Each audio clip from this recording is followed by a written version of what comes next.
update. I'm your host, Mark Yegge. Glad you're here. We got a long weekend coming up, and we've got a weird market going into that long weekend. In fact, it's yellow. I'm going to show you in a minute how it's yellow. But going into this weekend, here's what happens. In New York, they all go to the Hamptons and start enjoying their summer. And that's why you're seeing low volume all this week. And next week, with a 4-day week, you're going to see some pretty low volume as well. But let's go through what we're doing. Just got off my mastermind call with our peeps. We had a really interesting discussion about Bitcoin stocks. And, that was kind of fun. But right now we're looking at a yellow market. We have 3 reds and 1 green. So we're leaning into the reds pretty heavily here, but at least we get a bounce today. I think it's more of a dead cat bounce in a downtrend. But the markets are like in a yellow market, what they do is they have some conflict. And so let's take a look at that. So we have the NASDAQ sitting up near all-time highs, probably because of NVIDIA. And Apple's doing pretty well too now. So you're seeing the NASDAQ kind of leading. Are they leading? I don't know.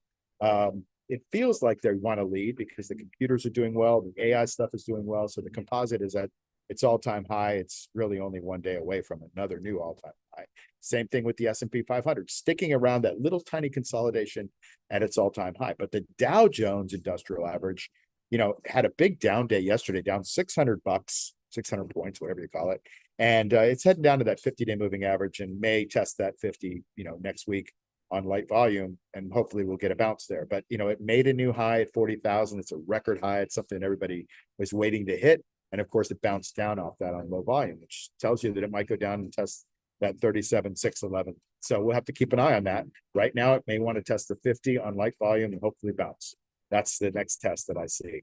Same thing kind of with the NASDAQ, the New York Stock Exchange Composite, coming down to that 50 and may want to test that. We'll see how that plays out, but it's the same setup as the Dow. So 2 different big indexes against 2 other different indexes, both kind of showing you different stories. And here's the deal. On the volatility index, you're getting a record lows, pretty close to record lows, back in the 12s. And so it's way below the moving averages. So that's kind of telling us that the market wants to go back up. And so maybe this is just a low volume sell-off into a holiday weekend. Very possible. The computer technology, look at this chart. This chart is crazy, right? Going from 6,200 to over 10,000 in just a year. And so the computer stocks are really leading this market. So that's why this index this index is showing us a lot higher. The utilities index is also showing us a flight to safety. So we're getting a lot of mixed averages and mixed stories out there.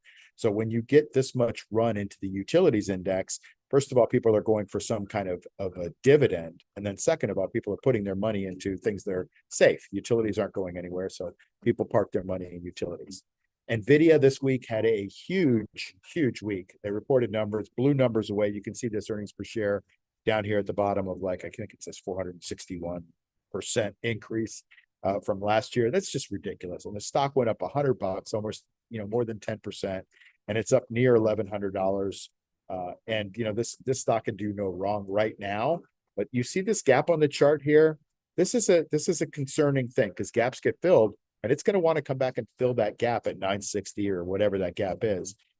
So keep an eye on that. Don't get too euphoric if you're in NVIDIA because these stocks have a way of blowing up and going back and testing these gaps. And there's a couple gaps on this chart that you should be concerned about. This 570 or whatever, or, I'm sorry, 670, that's a concern as well.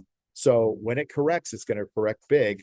It may not happen for a while, but just be careful. That's all, especially in a yellow market. Apple is doing really well. You can see this chart pretty much for 2024 has not been yummy, right? It's been kind of in a downtrend from 199 to 164, and now it's down. It's going on an uptrend from 164 back to that 199. It looks like it's trekking back up there, going into its worldwide developer conference. So good stuff going on in Apple.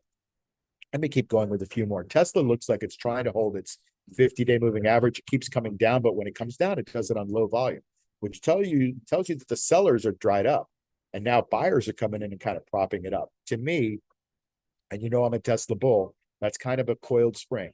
And the longer it stays kind of benign and dormant, the higher it goes if we're in a bullish trend on Tesla. It's been a while since it's been on a bullish trend. It's been, a good almost a year now since it's been bullish, but maybe it's bucking this trend, and a lot's going to have to do with the vote if you're in Tesla coming up on the 13th of June about Elon's pay package and the movement to Texas. Super microcomputer is basically banging around, like I've been saying for weeks, from 700 to about 1200. This stock is in that computer industry. It's got a 99 relative strength, and it wants to go and break out at some point, but it's got to do a lot of consolidation because it went up and tripled or quadrupled from its breakout. So there's a lot of profit taking going on this one. And then the last one I'll do is Amazon. Amazon doesn't feel good if you're in it right now, but it's got a really high relative strength rating at 87. It's testing its 50-day moving average on light volume. That's a healthy test. We had one day where it was heavy volume. So we've had a couple of distribution days. But overall, Amazon is doing what Amazon will do. It's going to test some moving averages, and then it's going to hopefully bounce. And in order to bounce, we need some good market timing. And right now, we don't have it. But, who knows? This market may bounce, and it may not. Yellow means exercise caution. So that's it. We've got a heavy, a light volume week and a short week next week. So we've had a light volume this week. We're going to have a light volume next week. And it's going to be the week after, probably that first week of June, that's going to really tell us what's going on with the market. And the Fed kind of spooked everybody with their Fed minutes this week about how, they're still thinking that inflation is here. And so they can't lower rates. And if they don't lower rates, that's not good for assets, blah, blah, blah, blah, blah. The same thing we've been talking about for like a year and a half anyway. And so we'll see how it plays out. To me, the Treasury is printing money. That's bullish for the market. That means you need to be in assets. And any opportunity that is a pullback means that you have an opportunity to get into an asset, whether it's real estate or Bitcoin or gold or stock, covered calls, whatever the case. Listen, that's it from me. Go out and have an awesome weekend. It's a 3-day weekend. Get some sun. It's summertime. It's Memorial Day weekend. Thank you to those who gave their lives and have served for us. But have a wonderful weekend, and I will see you next time on the weekly market update. Thanks for joining me. See you later.